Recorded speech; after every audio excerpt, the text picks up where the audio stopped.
In this task, you'll learn how to access and use your ebook.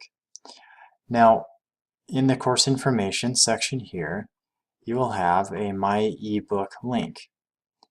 When you select the My eBook link, you can see that there is no ebook for this particular course available. But I'm going to show you what it does look like. It will be in the same location, but when you do click on the My eBook link, which will look like this, after the page loads up, you'll be taken to a similar site here. It'll ask you if you want to create your account, but it also gives you an option to skip the account creation temporarily.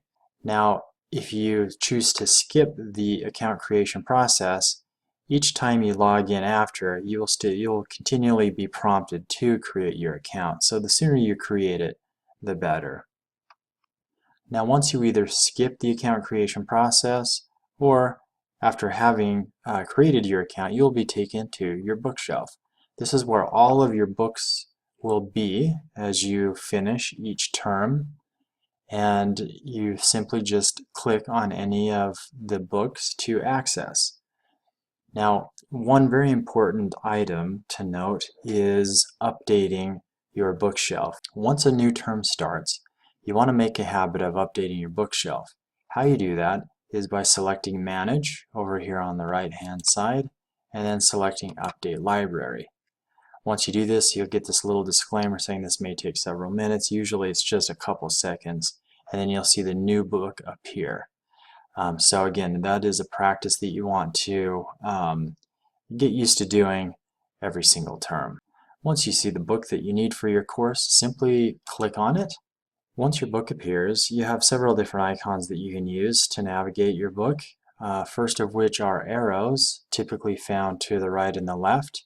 And sometimes this will be a scroll bar also on the side to flip from page to page.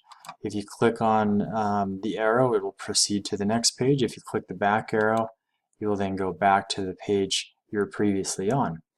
By selecting on Library, this will take you back to your bookshelf. By selecting Main Menu, there is a few different features, one of which is reading your books offline. Another is again updating your library, using highlighters, even support. You can click on this bar here to close that menu. There's a search option, which again, there is also a search option there. So if there's a particular page number you wanted to go to, just type it in, click enter, and then it will take you to that to the page that you have typed in there. Below the magnifying glass is a table of contents. This will allow you to take a look at the different chapters and sections of your book to quickly navigate to certain areas within your book. Now, over on the lower right hand side, there are some view options, one of which is to fit height, which is typically some smaller writing, or fit width, which will make the writing or the text larger and easier to read. And lastly, and next to that, is printing pages.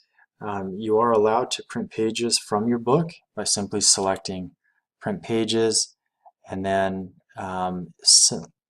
different books have different printing requirements per publishers. In this one, it allows you to print 2 pages at a time. Some will allow you to print up to 10 pages at a time. So it just depends on the publisher and the book.